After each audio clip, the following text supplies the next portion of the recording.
ನಮಸ್ಕಾರ. ಪ್ರಜಾರಾಜ್ಯ ಕನ್ನಡ ನ್ಯೂಸ್ಗೆ ಸ್ವಾಗತ. ನಾನು ರಾಮಗೌಡ ಪಾಟೀಲ್.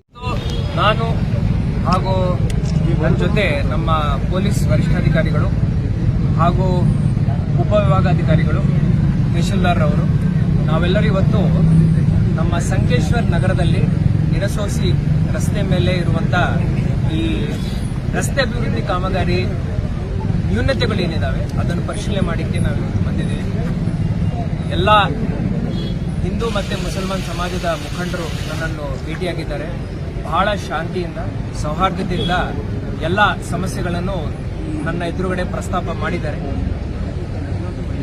ರಂಜಾನ್ ತಿಂಗಳಲ್ಲಿ ಯಾರಿಗೂ ಯಾವುದೇ ರೀತಿ ತೊಂದರೆ ಆಗಬಾರ್ದಂತ ಹೇಳಿ ನಮ್ಮ ಹಿಂದೂ ಬಾಂಧವರು ನಮ್ಮನ್ನು ಕೇಳ್ಕೊಳ್ಳುವಾಗ ನಾನು ರಂಜಾನ್ ಮುಗಿದ ನಂತರ ಬರ್ತೀನಂತ ನಾನು ಹೇಳಿದ್ದೀನಿ. ಸೊ ಇವತ್ತು ಎಲ್ಲರ ಜೊತೆ ನಾನು ಮಾತಾಡಿ ಒಂದು ಸೊಲ್ಯೂಷನ್ಗೆ ಬಂದಿದ್ದೀನಿ. ರಸ್ತೆ ಕಾಮಗಾರಿ ಮಾಡಲಿಕ್ಕೆ ಕಬ್ರಿಸ್ತಾನ್ ಏನು ಮಧ್ಯದಲ್ಲಿ ಬರ್ತಾ ಇದೆ ಅದರ ನ್ಯೂನತೆಗಳನ್ನು ನಾವಿವತ್ತು ಮುಫ್ತಿ ಸಾಹೇಬ್ರ ಜೊತೆ ಮತ್ತೆ ಇತರ ಸಮಾಜದ ಮುಖಂಡರ ಜೊತೆ ನಾವು ಮಾತಾಡ್ಕೊಂಡಿದ್ದೀವಿ. ಅವರದಕ್ಕೆ ಒಂದು ಪರಿಹಾರ ಹುಡುಕಿ ಕೊಡ್ತೀನಿ ಅಂತ ಹೇಳಿದರು. ಒಂದು ವಾರ ಅವರು ಟೈಮ್ ಕೇಳಿದ್ದಾರೆ. ವಿಧಿವಿಧಾನ ಏನಿದೆ ಅದು ನನಗೆ ಹೇಳಬೇಕಂತ ನಾನು ಹೇಳಿದ್ದೀನಿ. ಆ ವಿಧಿವಿಧಾನವನ್ನು ಅವರು ಸ್ವಲ್ಪ ಅಭ್ಯಾಸ ಮಾಡಿ ನಮಗೆ ಹೇಳ್ತಾರೆ.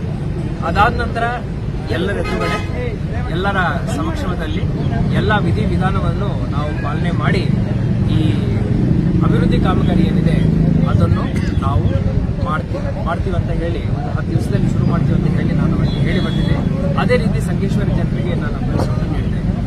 ಅದಲ್ಲದೆ ಒಂದು ನಾಲಾ ಪಕ್ಕದಲ್ಲಿ ಹೋಗ್ತಾ ಇತ್ತು, ಅದರದ್ದು ನೀರು ನಾವು ಮೇನ್ ಮುಖ್ಯ ನಾಲಾಗೆ ಹೆಂಗೆ ಕನೆಕ್ಟ್ ಮಾಡಬೇಕಂತ ಒಂದು ಪ್ರಶ್ನೆ ಬಂದಾಗ ಅದು PWD ಇಂಜಿನಿಯರ್ ಅವ್ರ ಜೊತೆ ನಾನು ಮಾತಾಡಿದ್ದೀನಿ. ಈಗ ಏನು ನಾವು ಅಭಿವೃದ್ಧಿ ಕೆಲಸ ಮಾಡ್ತಾ ಇದ್ದೀವಿ ಇದರಲ್ಲೇ ಪರ್ಮನೆಂಟ್ ಒಂದು ಸೊಲ್ಯೂಷನ್ ನಾವು ಹುಡುಕಬೇಕಂತ ಹೇಳಿ ನಮ್ಮ ಅಭಿಪ್ರಾಯ ಇದೆ. ಇದಕ್ಕೆ ಜಿಲ್ಲಾ ಉಸ್ತುವಾರಿ ಸಚಿವರು PWD ಮಿನಿಸ್ಟರ್ ಅವ್ರ ಜೊತೆ ಒಂದ್ಸತಿ ಮಾತಾಡಿಕೊಂಡು ಏನಾದರೂ ಅನುದಾನದ ಬೇಡಿಕೆ ಇದೆ ಅಂದರೆ ಸಂಕೇಶ್ವರ್ ನಗರದ ಪರವಾಗಿ ನಾನು ಬೇಡ್ಕೊಳ್ತೀನಿ. ಹಾಗೂ ಒಂದೇ ಸತಿ ಒಂದು ಒಳ್ಳೆ ಸ್ಟಾಮ್ ವಾಟರ್ ಡ್ರೈನ್ ಯಾರಿಗೂ ತೊಂದರೆ ಆಗದಂತೆ ಡಿಸೈನ್ ಮಾಡಿ ಎಲ್ಲರಿಗೂ ತೋರಿಸಿ ಎಲ್ಲರದ್ದು ಒಪ್ಪಿಗೆ ತಗೊಂಡು ನಾವು ಆ ಕೆಲಸವನ್ನು ಮಾಡ್ತೀವಂತ ತಮ್ಮ ಮುಖಾಂತರ ತಮ್ಮ ಪ್ರೇಕ್ಷಕರಿಗೆ ನಾವು ಕೆಲಸವನ್ನು. ಸರ್, ಸಂಕೇಶ್ವರ ಪಟ್ಟಣ ಅತಿ ಶಾಂತಿಯುತಮ ಸೌಹಾರ್ದ ಪಟ್ಟಣ ಸರ್. ಇವತ್ತು ಎಷ್ಟು ಚೆನ್ನಾಗಿ ಎಲ್ಲ ಹಿಂದೂ ಮುಸ್ಲಿಂ ಎಲ್ಲ ಬಾಂಧವರು ನನ್ನ ಜೊತೆ ಬಂದು SP ಅವ್ರ ಜೊತೆ ಬಂದು ಎಲ್ಲ ತೋರಿಸಿದ್ದಾರೆ. ಈ ರೀತಿಯ ಸೌಹಾರ್ದತೆ ಏನಿದೆ ಇಡೀ ದೇಶಕ್ಕೆ ಮಾದರಿಯಾಗಿದೆ. ನೋಡಿ, ಈ ಸಮಸ್ಯೆ 1.5 ತಿಂಗಳ ಹಿಂದೆ ಇದು ಉದ್ಭವ ಆಯಿತು. 1.5 ತಿಂಗಳಿಂದ ಬರೀ ರಂಜಾನ್ ಮಂತ್ ಇದೆ ಅಂತ ಹೇಳಿ ಯಾರು ಏನು ಹೇಳಿಲ್ಲ. ಎಲ್ಲರೂ ಬಹಳ ಪೇಷನ್ಸ್ ಇಂದ ವೇಟ್ ಮಾಡಿದ್ದಾರೆ. ಇವತ್ತು ಜಿಲ್ಲಾಡಳಿತ ನಾವು ನಮ್ಮ SP ರವರು ನಾವೆಲ್ಲರೂ ಇಲ್ಲಿ ಬಂದಿದ್ದೀವಿ. ಎಲ್ಲರೂ ಬಹಳ ಶಾಂತಿಯಿಂದ ಎಕ್ಸ್ಪ್ಲೇನ್ ಮಾಡಿದ್ವಿ. ಸಮಸ್ಯೆಗಳಿದಾವೆ.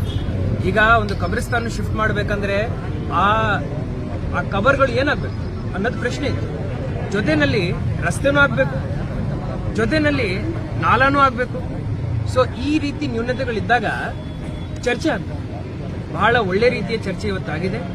ಶಾಂತಿಯಿಂದ